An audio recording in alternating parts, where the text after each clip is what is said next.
Gênesis capítulo 6, versículos 1 ao 8.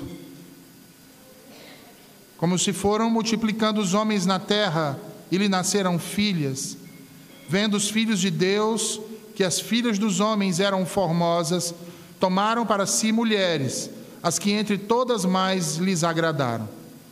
Então disse o Senhor: o meu espírito não agirá para sempre no homem, pois este é carnal, e os seus dias serão 120 anos. Ora, naquele tempo havia gigantes na terra, e também depois, quando os filhos de Deus possuíram as filhas dos homens, as quais lhes deram filhos.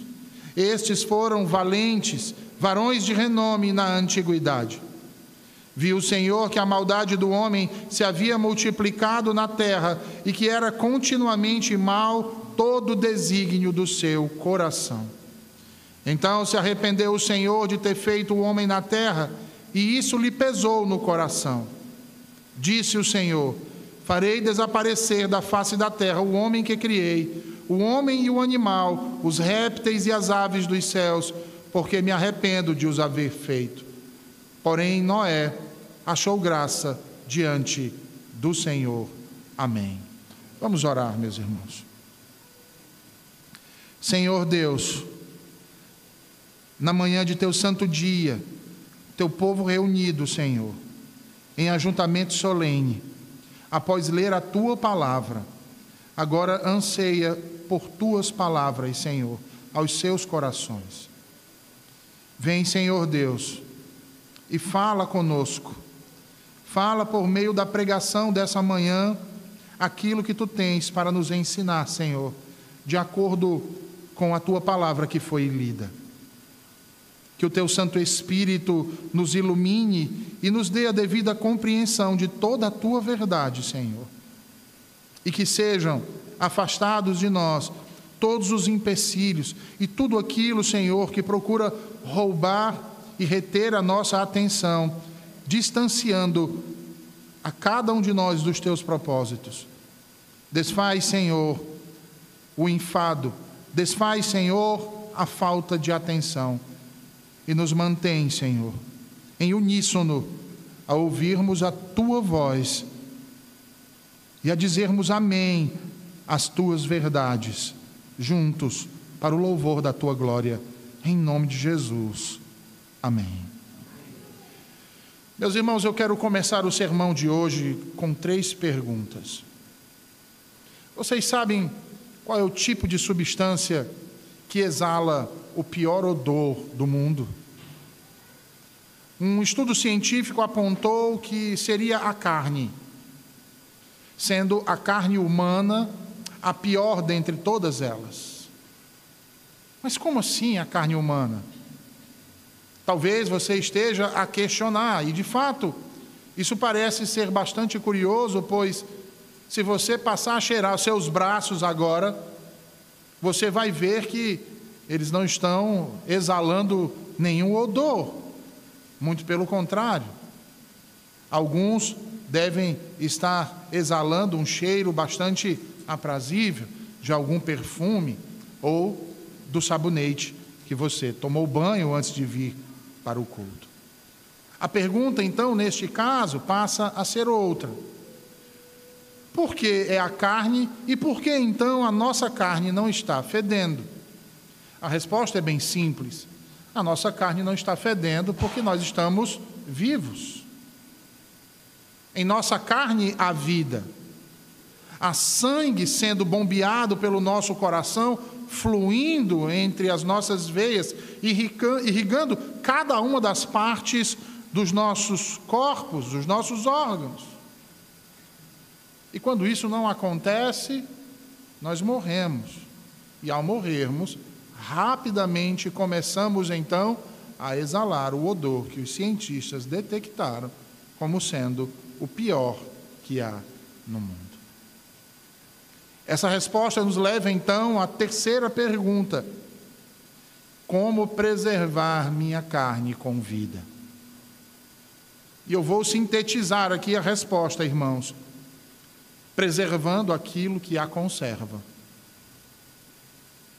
Por exemplo, o cérebro, o coração, e o sangue. Notem que esses agentes preservadores, se forem retirados de você ou se pararem de funcionar, você certamente morrerá. E morto, certamente não tardará muito para que sua carne comece a se decompor e exalar o pior odor do mundo. Meus irmãos, não há mais nada que seja tão fétido, podre e insuportável neste mundo do que a carne humana em decomposição. E o texto que nós lemos ainda há pouco tem muito a ver com isso. Porque nele, cainitas e setitas, também chamados de geração antediluviana ou pré-diluviana, são apresentados convivendo na era mais terrível que a humanidade já presenciou. O que acontece quando Deus retira aquilo que preserva a vida humana? O que acontece quando Deus resolve lavar as mãos com o homem e deixar a humanidade seguir o seu próprio caminho de rebeldia e queda? O que nos tornamos quando seguimos o curso natural de nosso ser à parte de Deus? E como Deus reage a tudo isso? O tema do sermão dessa manhã é o amanhecer destronado. Procuraremos responder a todas essas questões que levantamos agora na exposição de hoje, irmãos, mas é preciso lembrar do que nos já foi dito nos capítulos anteriores. E sendo assim, eu peço a você que volte e lembre-se do que foi dito. E ao lembrar, você vai perceber que nos capítulos antecedentes a este, nós vimos que Adão e Eva geraram duas linhagens de homens sobre a terra: a linhagem dos cainitas e a linhagem dos setitas. A linhagem dos cainitas é composta dos descendentes de Caim, que assim como seu ancestral, carregam em seu DNA o espírito da insurreição, da irreverência e da inimizade contra Deus. Estes insistem em trilhar o seu próprio caminho, escrever a sua própria história, viver segundo o curso da sua própria lei, segundo a sua própria vontade.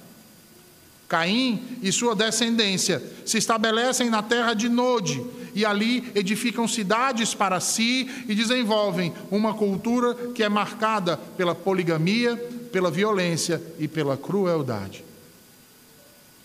Já na outra linhagem, a linhagem dos setitas, composta da descendência de Sete, o terceiro filho de Adão, cuja linhagem se estabeleceu na região do Éden e ali desenvolveram uma cultura centrada na adoração a Deus, na guarda do Shabat, nos sacrifícios a Deus, no casamento monogâmico, além do trabalho, da vida reverente em obediência ao Senhor. Percebam que aquilo que os distinguia não era a genética, pois todos tinham uma matriz comum. Ambos vieram dos dois primeiros seres humanos, do primeiro casal sobre a face da terra, Adão e Eva. Bem como todos tinham uma natureza comum. Ambos tinham uma natureza decaída, uma natureza pecaminosa. No entanto, havia algo que os distinguia. E o que era isso que os distinguia? A fé. A fé, irmãos. É pela fé, meus irmãos, que os setitas se tornam a família do pacto. No entanto, pelo texto que nós acabamos de ler, essa distinção começa a ser desfeita, começa a ser afetada, à medida que os filhos de Caim se multiplicam na terra e também a humanidade de uma forma geral, como afirma Moisés aí nos versículos 1 e 2.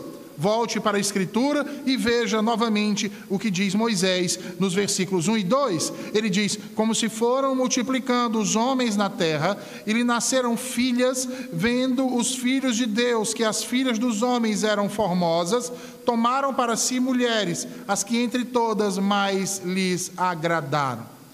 Moisés vai nos mostrar aqui, irmãos, quão destrutivo é o poder do pecado e o que a humanidade fez, faz e fará se o pecado correr solto ao longo de muitos anos. Esse é o efeito da carne, quando o sangue para de fluir. Observem que o autor diz que o gênero humano havia se multiplicado sobre a terra, cainitas e setitas cresceram substancialmente em número. Com isso, civilizações foram surgindo, e com elas foram surgindo também o comércio, a tecnologia, os tratados de paz, os limites territoriais e também as relações advindas daquilo que era comum a seus respectivos interesses. No entanto, os setitas até então continuavam firmes em sua distinção moral e religiosa, até que, de acordo com Moisés, vendo os filhos de Deus que as filhas dos homens eram formosas, tomaram para si mulheres, as que entre todas mais lhes agradaram. Meus irmãos, quando nos deparamos com algo assim nas Escrituras Sagradas, um texto que possui uma disparidade de opiniões e interpretações, a primeira coisa que devemos fazer é reconhecer humildemente nossas limitações e não estabelecer um juízo temerário sobre a questão. Deus certamente fez essa passagem assim para nos ensinar a sermos humildes e não soberbos, a nos curvarmos diante da sua vontade, daquilo que Ele deseja nos revelar e nos contentarmos com aquilo que é suficiente para o nosso entendimento. Essa passagem é uma das mais difíceis e polêmicas de todas as Escrituras. Ela é tão polêmica quanto importante, meus irmãos. E por ser essas duas coisas, não podemos passar por ela sem buscar uma resposta aos seguintes questionamentos. Em primeiro lugar, do que Moisés está falando aqui? Quem eram esses filhos de Deus? Eram homens ou anjos? O que eles geraram? Outros homens? Quem são esses gigantes? Quem são esses valentes, esses varões de renomes? Há várias respostas a essas perguntas, baseadas todas elas em diferentes interpretações desse texto. E hoje nós vamos tratar aqui das três que são mais comuns e que têm um maior número de aceitação, sendo a primeira delas, e mais comum, a de que esses filhos de Deus que Moisés fala aqui eram anjos. E aí vejam, meus irmãos, o conceito de que anjos tinham relações sexuais com os mortais é extremamente antigo. Essa interpretação, por exemplo, foi mantida na literatura apocalíptica, no judaísmo rabínico e até mesmo pelos pais da igreja primitiva. Muitas das versões antigas das Escrituras pressupunham isso. A Septuaginta, a versão grega do Antigo Testamento, por exemplo, traduziu a expressão Bnei Elohim, que é filhos de Deus, como sendo Angeloi Teu, ou seja, anjos de Deus. A Septuaginta entende que filhos de Deus aqui seriam, na verdade, anjos. Por isso que na versão grega traduziu o Bnei por ângelos. De fato, em várias partes do Antigo Testamento, que fique claro, irmãos, isso, não em todas, a expressão filhos de Deus se refere a seres celestiais. Há vários textos, tanto em prosa, como é o caso de Jó, capítulo 1, versículo 6, e também capítulo 2, versículo 1, quanto em verso. E não apenas em Jó 38:7, onde os filhos de Deus estão ali em paralelo às estrelas da manhã, mas também, por exemplo, no Saltério. E aí nós temos Salmo 29, Salmo 82, Salmo 89 e principalmente em Daniel 3:25, naquela observação que o rei Nabucodonosor faz quando os 3 jovens judeus são lançados na fornalha e ele enxerga um quarto homem. Quando ele olha para esse quarto homem, ele diz que esse quarto homem tem a aparência de um filho dos deuses. Nessa interpretação, então, meus irmãos, os anjos haviam deixado seu estado natural, assumido uma forma corpórea para coabitar com as mulheres humanas, as quais tomaram para si como esposas. Há uma tradição dentro do judaísmo que vai dizer, inclusive, que o que atraiu esses homens foi os longos cabelos das mulheres. Os longos cabelos das mulheres. Dessa relação surge então uma raça de seres híbridos, que seriam chamados então de nefilins, que seriam esses valentes varões de renome. Ora, irmãos, anjos assumindo forma corpórea é algo biblicamente comprovado. Basta que atentemos aos antropomorfismos ousados que estão associados às epifanias do anjo do Senhor. No entanto, apesar de bastante interessante, essa interpretação, ela tem os seus problemas. E quais são esses problemas? Vejam, em primeiro lugar, nós estamos falando de anjos, portanto, falando de seres cuja natureza não é corpórea, é espiritual. Não é carnal, é espiritual. Em segundo lugar, seres que, conforme asseverou o Senhor Jesus, e não apenas uma vez, Mateus 22, 29 ao 30, Marcos 12, 34, 35, Lucas, capítulo 20, versículo 34, registram o que disse Jesus. Esses seres não se casam e nem se dão em casamento. E por que eles não se casam e não se dão em casamento? Ora, porque são assexuados, ou seja, eles não podem se reproduzir entre si, e nem com nenhuma outra forma de vida. Terceiro lugar, é nas tradições místicas, extra-bíblicas e pagãs que coisas do tipo ganham mais força. Seres divinos, divindades, anjos mantendo relações sexuais com seres humanos. Observem aí a origem dos mitos dos semideuses pagãos. Ou ainda no obscurantismo mágico dos íncubos e dos súcubos, criaturas demoníacas que assumem uma forma humana para abusar sexualmente de homens e mulheres em seus sonhos.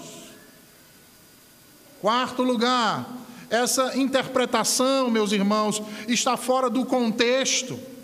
Tanto o contexto maior, quanto o contexto imediato, quanto o contexto canônico. Tanto é que, se tornarmos aos capítulos anteriores, nós vamos ver que eles estão falando exclusivamente da linhagem de homens. Capítulo 4 está falando da linhagem de Caim, capítulo 5 está falando da linhagem de Sete. De repente surge anjo. Não faz sentido, irmãos. Se nós olharmos também os capítulos que são procedentes, que vão tratar da punição dessa ação ao gênero humano, veja, é só voltado ao homem. Deus não pune esses seres celestiais.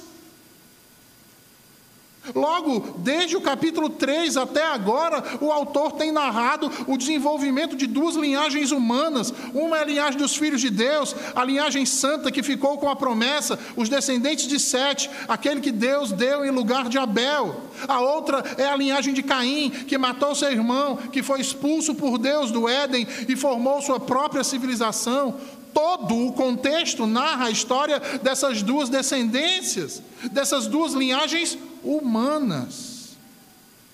Por que então, do nada, irmãos, apareceriam aqui anjos se misturando com os seres humanos? Vocês percebem? Não faz sentido. Não faz sentido. Quinto lugar, essa interpretação contradiz até mesmo o juízo presente no capítulo 6, visto que os dois tipos de seres pecaram. Mas Deus retira o espírito só de um, é só do homem. Percebem? Só o homem é punido. Por que então só o Espírito de Deus só deixaria de agir com um deles?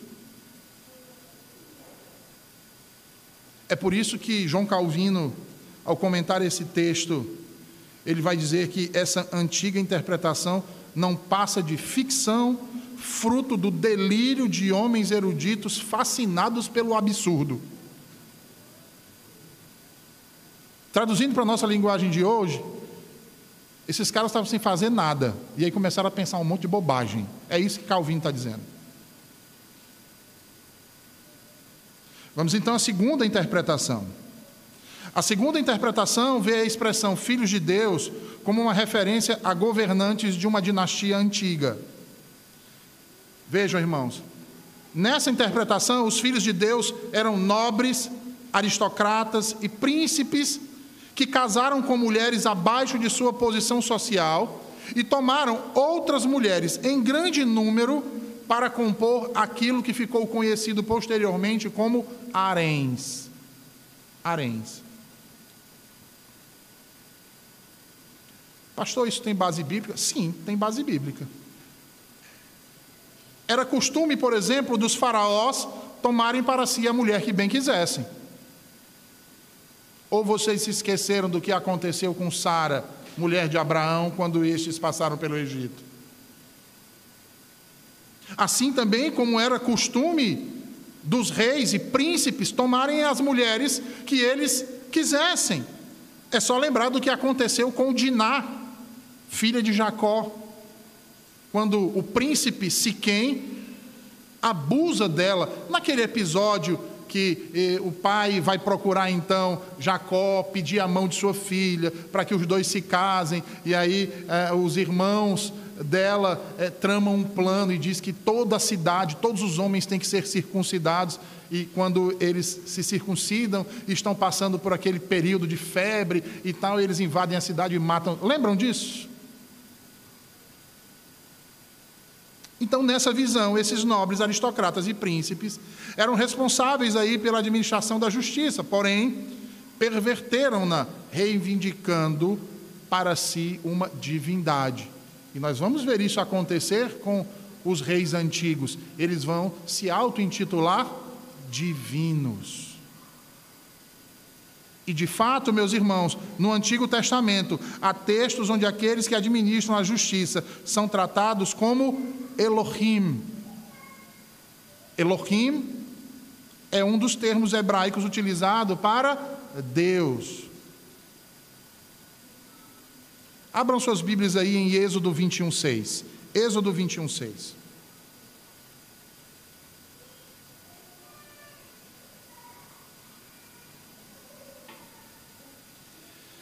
Êxodo 21:6. Moisés escreve assim: então o seu Senhor o levará aos juízes. Essa palavra que aparece aí para nós em português, juízes, no hebraico é Elohim. Aí ele continua: e o fará chegar à porta ou à ombreira, e o seu Senhor lhe furará a orelha com uma sovela, e ele servirá.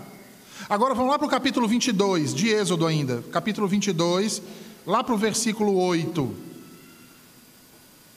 Êxodo 22, versículo 8. Moisés vai dizer assim: se o ladrão não for achado, então o dono da casa será levado perante os juízes. Aí para nós tem juízes, mas no hebraico sabe qual é o termo? Elohim. Elohim. Se nós lembrarmos, lá em 2 Samuel 7,14, o descendente de Davi, que no caso, filho de Davi, é chamado de quê? Filho de Deus. Filho de Deus. É claro que é uma referência a Cristo, que verdadeiramente é Filho de Deus. Mas por que Elohim? A ideia aqui de chamar um juiz de Elohim é para dizer que ele é um representante, era um filho de Deus ali que podia administrar a justiça, que era um papel também dos reis. Tá, mas nesse caso aqui do texto de Gênesis 6, ora, a perversão na administração da justiça por parte destes nobres, aristocratas e príncipes gerou reis tiranos sobre a terra, que passaram a se impor pela violência e a força desmedida. E aí quem defende essa tese, essa interpretação, vai dizer: os filhos destes reis, com essas mulheres, se tornaram então os valentes, os varões de renome do versículo 4. Não é uma espécie híbrida, mas uma espécie avantajada, grande, caracterizados pela força física e dominação político-militar. Agora vejam, essa interpretação, como a anterior, é possível, mas possui dificuldades para ser aceita como verdade.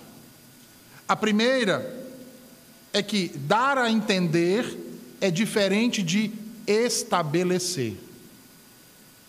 A expressão Elohim, utilizada nos textos do livro do Êxodo aos Juízes, dá a entender que estes agiam como representantes de Deus, não como filhos de Deus. Segundo lugar, embora tanto no Antigo Testamento como em outros textos do Antigo Oriente Próximo, alguns reis fossem conhecidos como filhos de Deus, é o caso do descendente de Davi, não há evidência de todos os reis carregarem essa mesma alcunha. Terceiro lugar, essa interpretação parece prejudicar a interpretação de 1 Pedro 3,19 e Judas 6,7, que falam acerca dos espíritos em prisão. Chegamos então à terceira interpretação, irmãos. A interpretação que é defendida pela ortodoxia reformada e exegeticamente é mais plausível. E que interpretação é essa? É a que enxerga que esses filhos de Deus eram homens da linhagem de Sete, cuja imagem de Deus, através de sua vida piedosa, era refletida. Nessa interpretação, vejam, o mal se propaga no mundo de tal forma que corrompe até mesmo o coração dos filhos de Sete, que tomam para si esposas, como esposas, as filhas de Caim. Vejam, assim como as escrituras do Antigo Testamento chama a anjos de filhos de Deus, como nós vimos lá, né, os textos de Jó, 1:1:6, 2:1, igualmente o faz, irmãos, também para referir-se a homens, não a todos os homens, mas especificamente àqueles que pertencem ao Senhor. Você quer ver só? Abra sua Bíblia no Salmo 73, versículo 15. Salmo 73, versículo 15.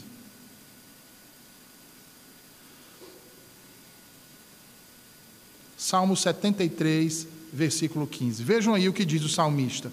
O salmista diz: se eu pensara em falar tais palavras, já aí teria traído a geração de teus filhos. Observem que Asaf aqui, no Salmo 73, está falando de Israel, como sendo essa geração de teus filhos. Ora, filhos de quem?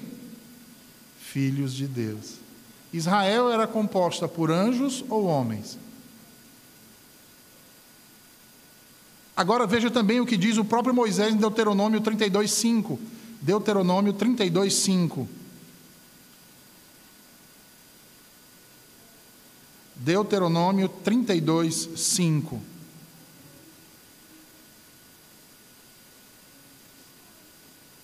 Deuteronômio 32:5 diz assim: procederam corruptamente contra ele, já não são seus filhos, e sim suas manchas, é geração perversa e deformada. Notem aí que nesse cântico Moisés está admoestando a quem, irmãos? Israel. A quem ele está chamando de quem? Filhos de Deus. Vejam ainda Oséias, por favor, livro do profeta Oséias, capítulo 1, versículos 8 ao 9. Oséias, capítulo 1, versículos 8 e 9. Eu considero esse um dos principais textos, porque é o próprio Deus quem fala, pela boca do seu profeta. Oséias 1, versículos 8 e 9. Deus diz assim: depois de haver desmamado a desfavorecida, concebeu e deu à luz um filho. Disse o Senhor a Oséias: põe-lhe o nome de não meu povo, porque vós não sois meu povo, nem eu serei vosso Deus. Ou seja, o oráculo de juízo é sobre Israel, personificado no filho de Oséias, que será punido pelo quê? Por ser declarado por Deus agora, por conta do que fizeram, porque quebraram a aliança, porque se prostituíram com outros deuses, de não mais meu povo. Sendo assim, irmãos, é falacioso atribuir a expressão filhos de Deus como se referindo apenas e exclusivamente a anjos, ou a anjos e reis, príncipes e aristocratas. Por que é falacioso? Porque essa expressão também é utilizada a um povo, a Israel, e portanto também se estende à igreja, que são constituídos por quem, meus irmãos? Pelos filhos da aliança, que são chamados na Escritura de quê? Filhos de Deus. Ora, o próprio Novo Testamento afirma isso. Abram suas Bíblias em Lucas 3, por favor, Lucas 3.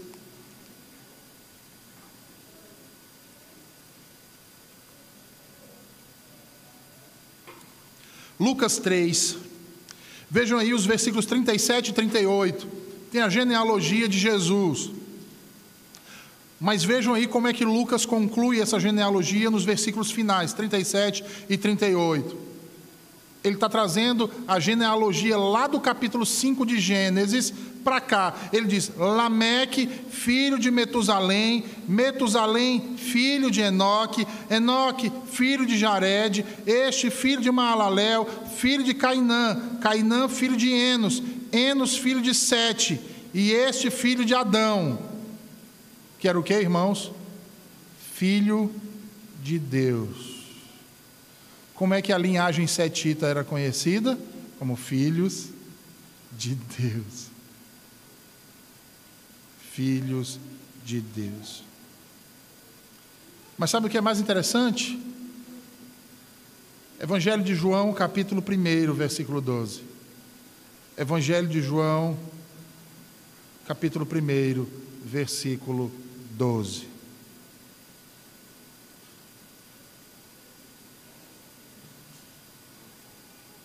João vai dizer: mas a todos quantos o receberam, receberam a quem? Jesus Cristo. Deu-lhes o poder de serem feitos filhos de Deus. A saber, quem são os filhos de Deus? Os que creem no seu nome. Todos os crentes de todos os tempos são chamados biblicamente de filhos de Deus. É por isso que Paulo não vai ter temor nenhum de dizer em Gálatas 3:26 que todos os crentes são filhos de Deus mediante a fé.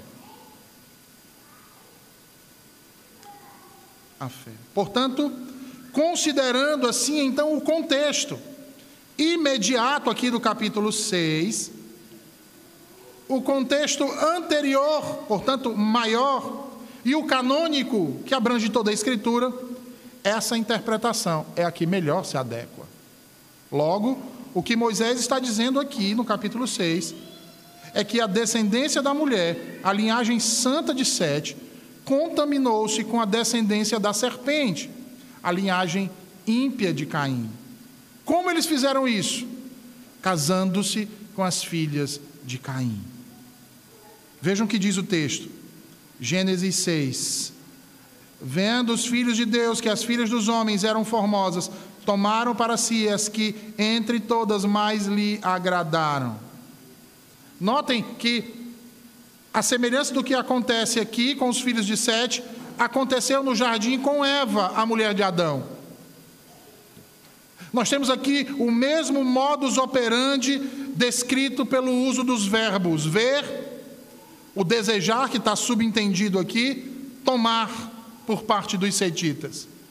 Percebam que assim como Adão e Eva, os setitas desafiam a verdade de Deus, quebram a aliança ao tomarem para si como esposas as filhas dos homens. Ora, e por que era pecado? O próprio Deus, como parte do juízo, havia estabelecido em Gênesis 3,15 uma inimizade eterna e indissolúvel entre as duas sementes. Elas não poderiam se misturar, elas conviveriam separadamente. No entanto, levados por aquilo que era sensível à sua carne, tomaram para si esposas, mulheres, das que mais lhes agradavam. E aí vejam, essa expressão tomaram para si é comum no Antigo Testamento para designar, sabe o quê? Casamento. E neste caso, inclua-se aqui a poligamia e o adultério. Está implícito aí no texto. Uma vez que está claro que eles, corrompidos pelo pecado, passaram a agir de modo semelhante ao de Lameque, filho de Caim, filho da serpente. Portanto, essa era uma união proibida, um jugo desigual, uma aliança profana, o que qualifica o casamento misto de crente com incrédulo abominável diante de Deus.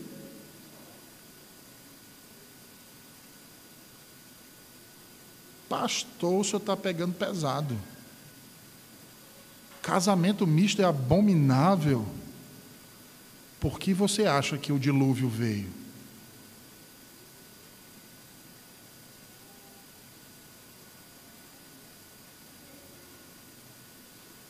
Essa perversão, irmãos, essa impureza foi o que motivou Deus a pôr um fim na humanidade. Uma aliança matrimonial profana e os frutos decorrentes dela foi o que ocasionou o dilúvio. Sabe o que isso tem a dizer para nós, irmãos? Hoje aqui de manhã, que o matrimônio é algo importantíssimo para Deus. O casamento é algo importantíssimo para Deus. Essa verdade deveria fazer você, marido, e você, esposa, e aqueles que pensam um dia em se casar, os jovens, tremer nessa manhã. Tremer e temer por essa verdade. Tremer e temer por vir tratando, ou melhor, por você nunca ter dado ao seu casamento a mesma importância que ele tem para Deus. E o ponto disso, irmãos, não consiste na legalidade ou ilegalidade do casamento por si só, nem mesmo nas relações sexuais, serem de natureza ilícita ou lícita, se são lícitas ou ilícitas, isso não faz a menor importância, mas no fato de que os princípios disso o que? Do matrimônio, instituído por Deus, estão sendo seguidos ou desdenhados. É esse o ponto. Deus se importa com o matrimônio. Deus se importa com quem seus filhos crentes casam e dão-se em casamento. Deus se importa com a forma com que você vive no seu matrimônio. Ou você não percebeu ainda que esses casamentos de Gênesis 6:2 desdenhavam de Deus? Contrariavam os princípios que Ele mesmo havia estabelecido para a seleção dos seus cônjuges. Olhem aí para o texto, irmãos. Qual foi mesmo o critério que os filhos de Deus utilizaram para casar-se com essas mulheres? Quais foram os critérios? Beleza e sensualidade.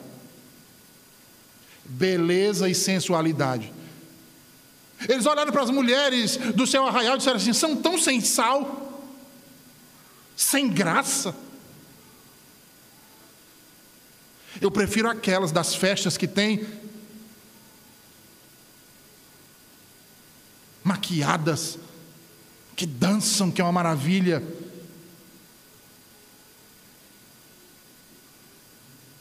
Quantos em nossos dias, eu vou além, entre nós, não tem feito a mesma seleção, utilizando-se dos mesmos critérios? Acreditem, irmãos, tem rapazes que a gente chega e diz assim: está solteiro há muitos anos, e que procura o pastor e diz assim: pastor, ore por mim, eu queria que Deus me mandasse uma varoa.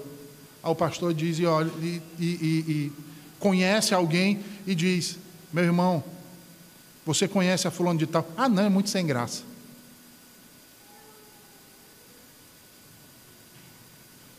Quer que eu diga mais? Ah, não, ela é mais velha que eu. Ah, não, ela é muito criança. Então você não está querendo uma mulher que Deus lhe mande. Você está querendo uma mulher que agrade aos seus olhos. Sabe por que eu digo isso? Porque se você perguntar: você já conversou com ela? Não. Você conhece ela direito? Não. Você conhece a família dela? Você sabia que ela é uma mulher piedosa? Mas...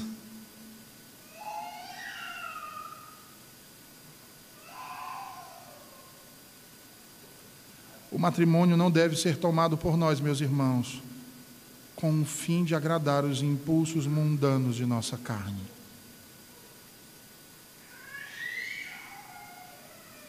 Ele deve ser tomado com o fim de conservar e promover a piedade nas nossas vidas.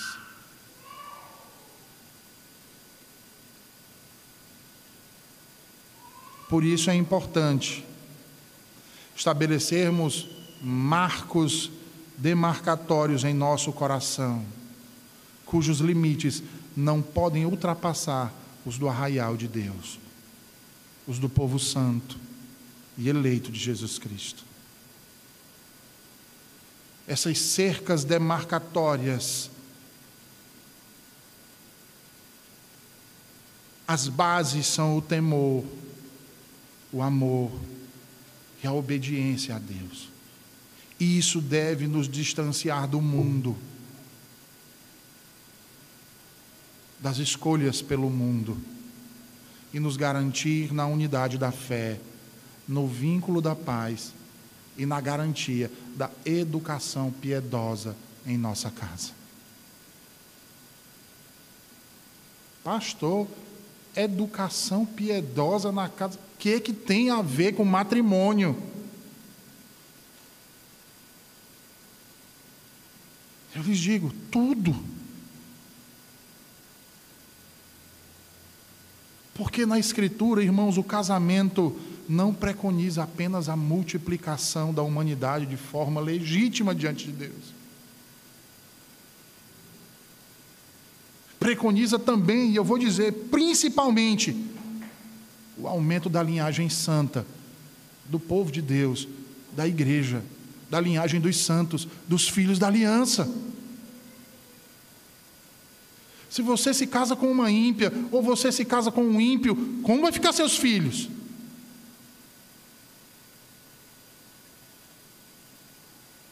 Como você vai educá-los no caminho da verdade?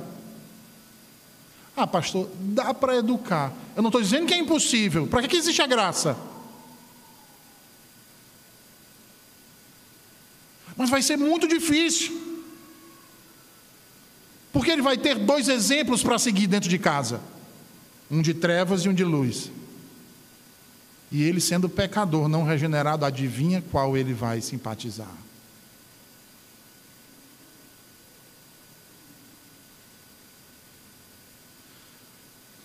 Nisso, meus irmãos, temos aquilo que se torna explícito no avanço progressivo da revelação pactual.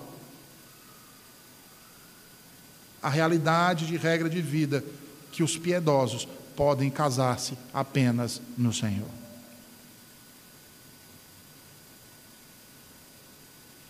Por isso, a nossa confissão de fé afirma no capítulo 24, seção 3, é dever dos cristãos casar somente no Senhor. Portanto, os que professam a verdadeira religião reformada não devem casar-se com infiéis, papistas ou outros idólatras. Nem devem os piedosos unir-se desigualmente pelo jugo do casamento com os que são notoriamente ímpios em suas vidas ou que mantêm heresias perniciosas. Porque acreditem, não basta só ser um jovem que está na igreja, ou uma jovem que é da igreja, ou esqueceram que há joio em meio ao trigo.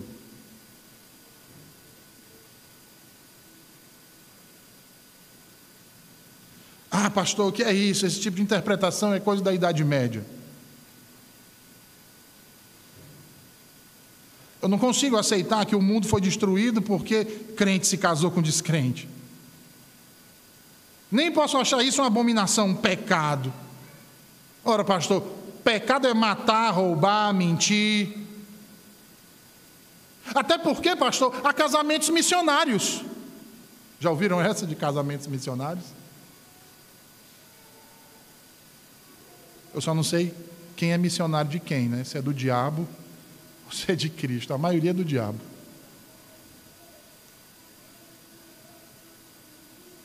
Aí dizem, tem muita coisa pior no mundo, pastor. E aqui em Gênesis, olha só, foi algo bem pior. Foi coisa diabólica mesmo. Foram os anjos caídos que se aproveitaram das mulheres. Daí surgiram os gigantes.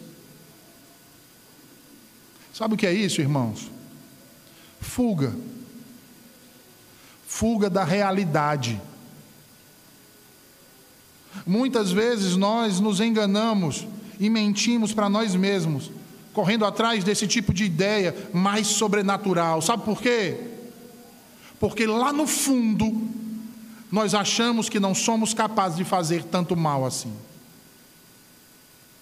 Lá no fundo nós achamos que nós somos bons, que nós somos boas pessoas.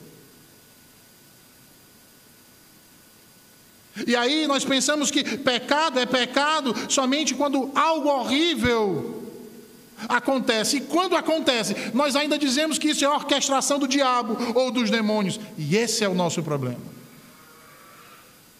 Porque nós subestimamos a nossa capacidade para o mal. E olhamos para esse texto e dizemos, não, olha, se Deus decidiu destruir a terra, só pode ter sido porque o diabo aprontou uma coisa tão horrível que levou a Deus a destruir tudo.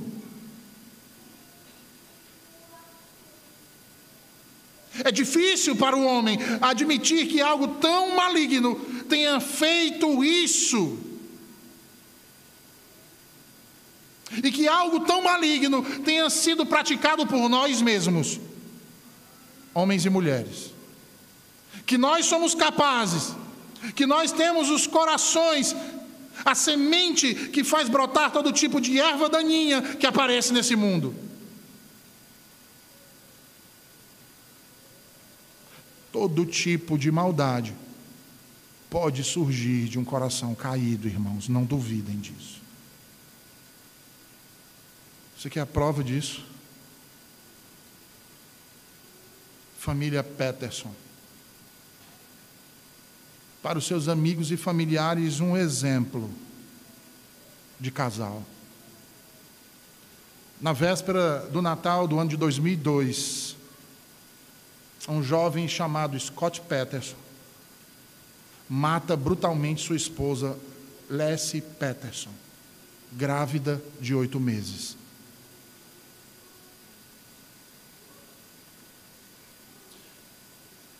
Sabe como o corpo dela foi achado?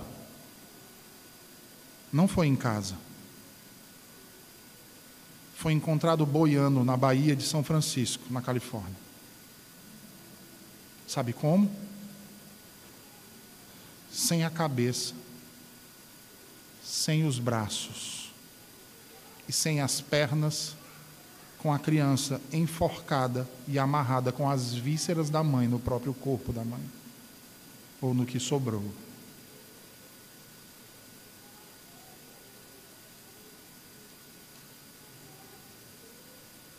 Mas nós achamos que não somos capazes de males assim, não é verdade?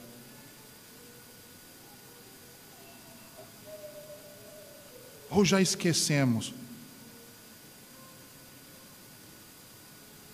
como aquele que está sentado na cadeira da presidência da República do nosso país, o que a Alemanha nazista promoveu com 6 milhões de judeus.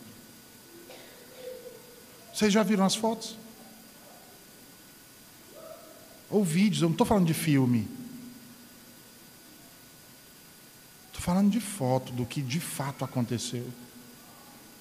Dos vídeos, porque eles filmavam. Porque essas coisas nos mostram um pouco, irmãos. Ainda não é suficiente para nos mostrar a realidade da brutalidade, da malignidade do que aquilo foi. Porque, infelizmente, em nossos dias só se fala de nazismo e fascismo. E se esquece também do socialismo. 100 milhões no mundo todo, praticando as mesmas coisas.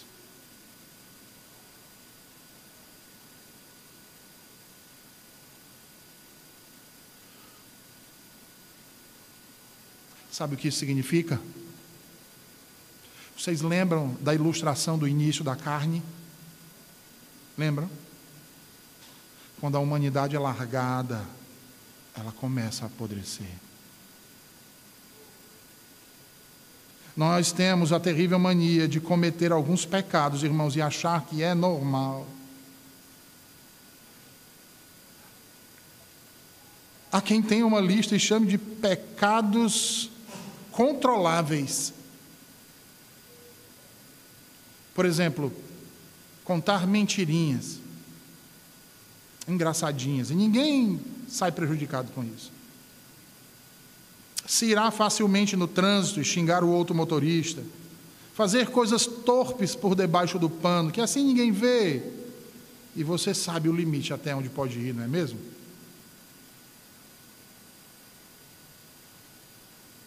Ao dar guarida em seu coração a essas coisas, saiba que elas nunca ficarão pequenininhas. É só olhar para a história, irmãos. Olha para Lameque. Não bastou uma esposa, tomou outra. Um rapaz passa e pisa no pé, ele mata.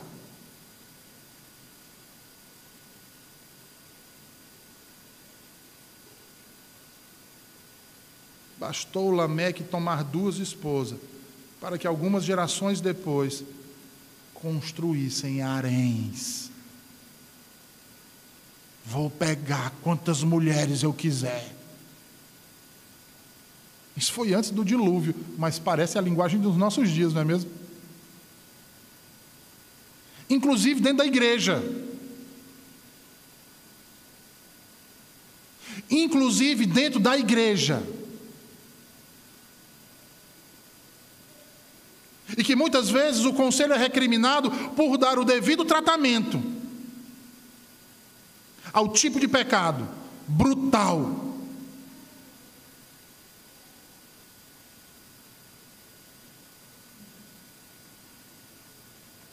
Porque esse tipo de pecado, irmãos, esse tipo de mentalidade de pecado comum, bobo, controlado, é o que nos conduz às piores atrocidades. Talvez você ache que essa ideia de ficar namorando um pecado de estimação não irá além do que é. Mas eu lhe digo, irá. Aquele relacionamento impróprio com o colega de trabalho, que você cultiva. Sabe, todo dia chega no trabalho, aí o colega de trabalho diz, como ela está cheirosa. É só uma brincadeira, tá? É porque a gente é amigo.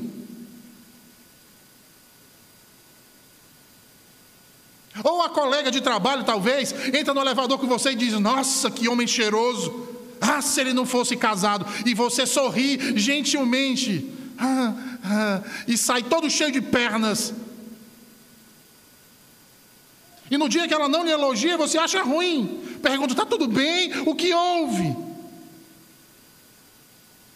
A pornografia que você cultiva no seu celular, quando ninguém está olhando, dentro do banheiro, no quarto, de madrugada, dentro do carro.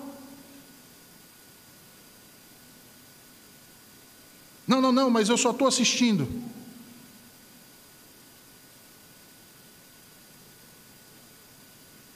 Aquilo que você vê de errado acontecendo no seu trabalho, na sua faculdade, na sua família, e você fecha os olhos: não, isso é bobagem, já passa. Não se engane, pecado é igual droga, irmãos. Nunca fica no mais leve. Você quer prova maior do que isso que aconteceu com os filhos de Deus? Em Gênesis 6, que corrompidos pelo pecado, eles profanam então a linhagem santa, ao ponto de Deus olhar para eles e dizer assim: meu espírito não agirá para sempre no homem, pois esse é carnal, e os seus dias serão 120 anos. Sabe por que Deus diz isso? Por causa da mistura das linhagens, por causa da profanação do matrimônio.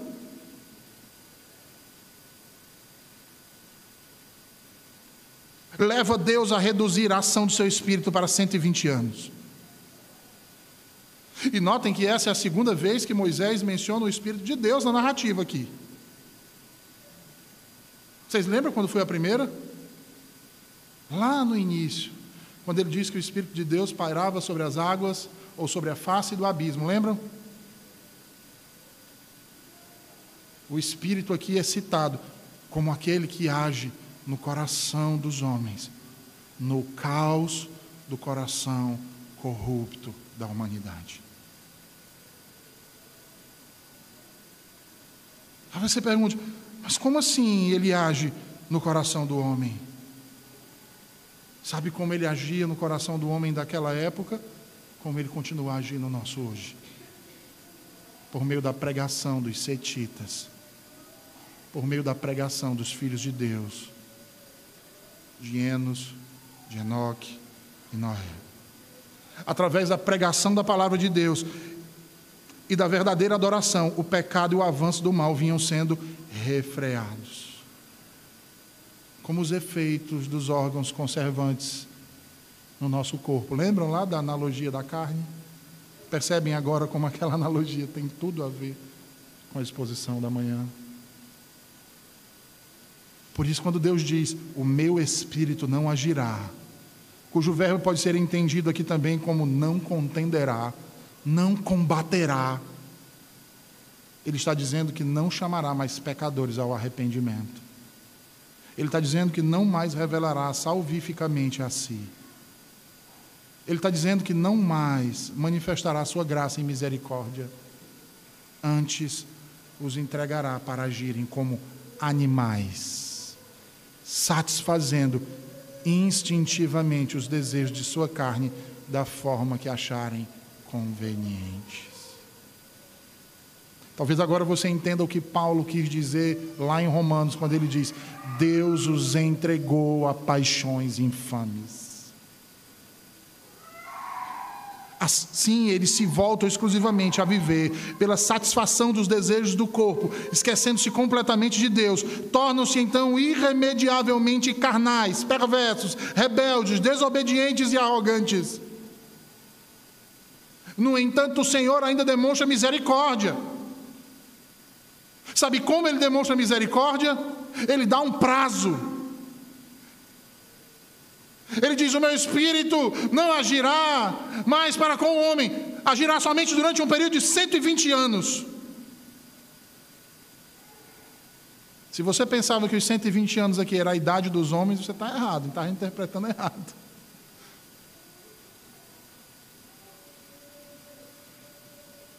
Basta você ler Gênesis 11, e você vai ver que dos versículos 10 ao 24, em genealogias posteriores ao dilúvio, há pessoas que viveram 200, 300, 400 anos.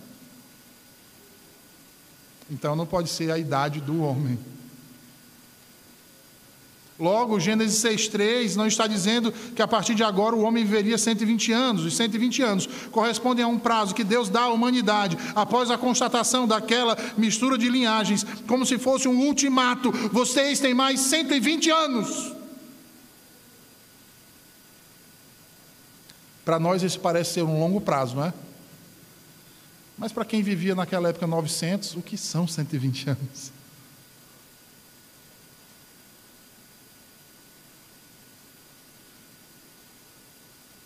E que juízo era esse? Vejam aí versículos 6 e 7. Disse o Senhor: farei desaparecer da face da terra o homem que criei, o homem e o animal, os répteis e as aves dos céus, porque me arrependo de os haver feito. Porém Noé achou graça diante do Senhor.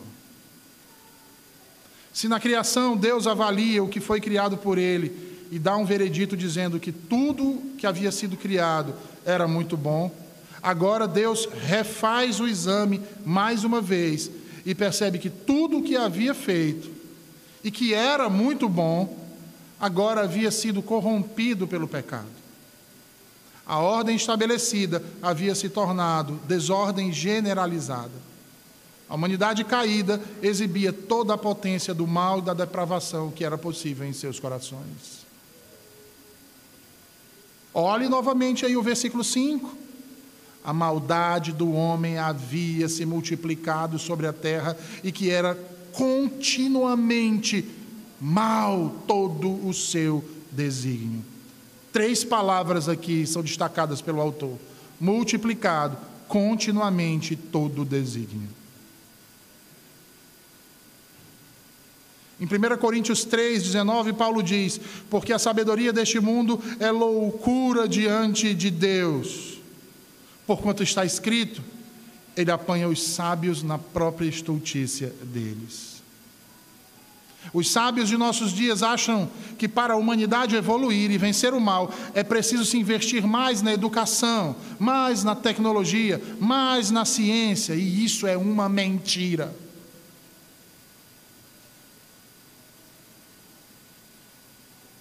A sociedade não vai se tornar melhor por essas coisas, irmãos. O que precisamos não é de mais tempo, não é de mais tecnologia, não é de mais sabedoria, não é de mais bibliotecas como criam os profetas do iluminismo, John Locke, Spinoza, Diderot, D'Alembert, Voltaire, Montesquieu. Porque o homem carece de graça. O homem precisa do Evangelho, o homem necessita de Cristo. Quanto mais a humanidade se distancia de Deus, quanto mais rebelde se torna o homem, e mais vívida se torna a inimizade, maior é o mal e a desolação causadas pela iniquidade desse homem caído. Vejam, irmãos, ainda que a humanidade fosse culta, ainda que tivéssemos grandes bibliotecas e acesso a todas as informações do mundo de modo rápido, fácil e prático, mas sem Cristo, sem o Evangelho e sem o Espírito Santo de Deus, ainda assim, todo o desígnio do coração do homem seria constantemente mau.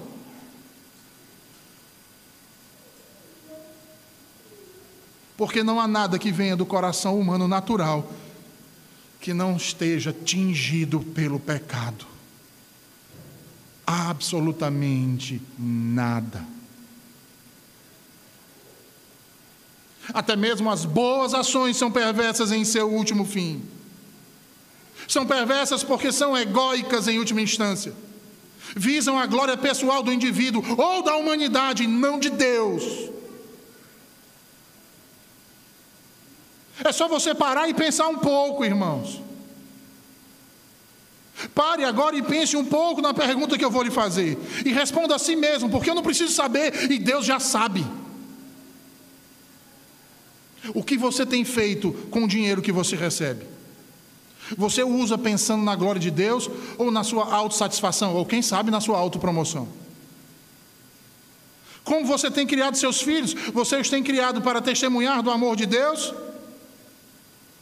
Os tem edificado para serem e formado eles para serem cidadãos do reino dos céus? Ou os tem tratado e educado para serem um cidadão do mundo? Como você tem aproveitado o seu tempo livre? Você o tem gasto com coisas edificantes para você e sua família?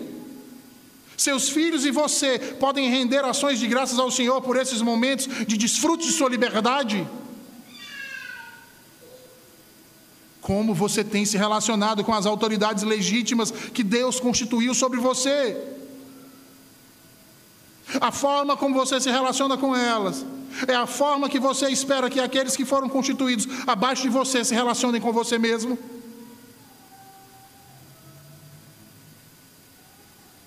Todos os desígnios, irmãos, todos os desígnios, não só os externos, mas principalmente os internos do nosso coração, são manchados pelo pecado. Não há nenhum de nós que escape. Diante dessa realidade, a gente pergunta: e o que nós faremos?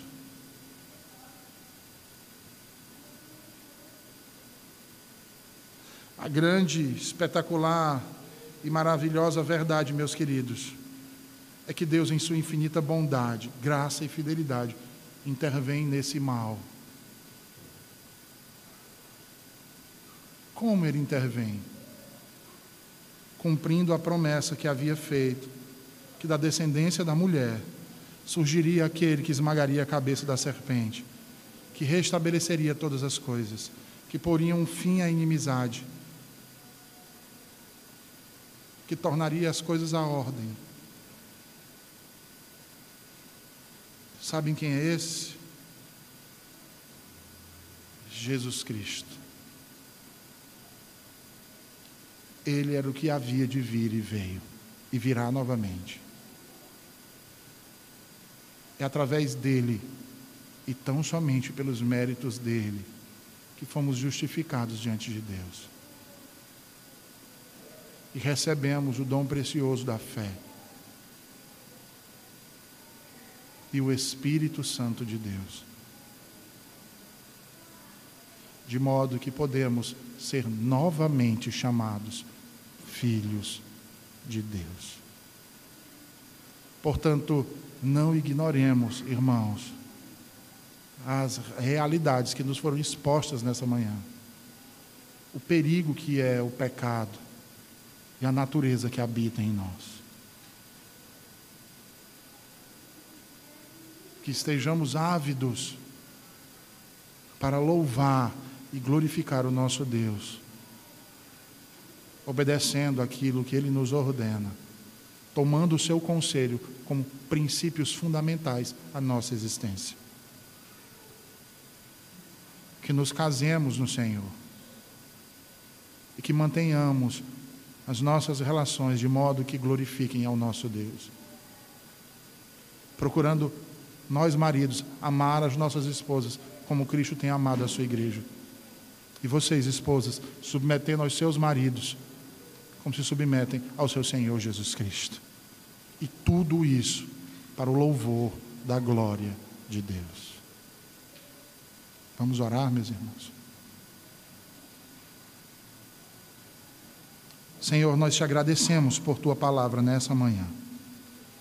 Te agradecemos pela grande verdade que tu nos expôs, Senhor, da malignidade que ainda há em nossos corações e do potencial, Senhor, depravado que habita em nós. Mas maior do que o nosso pecar, Senhor, certamente é a graça, é a fé que tu nos outorgaste e o teu Santo Espírito, que ao habitar em nós, Senhor, é quem nos governa e conduz a bom termo a nos mantermos firmes e retos em teus santos caminhos. Portanto, nos fortalece espiritualmente cada vez mais por tua palavra, para o teu louvor. Em Cristo Jesus, esta é a nossa oração. Amém.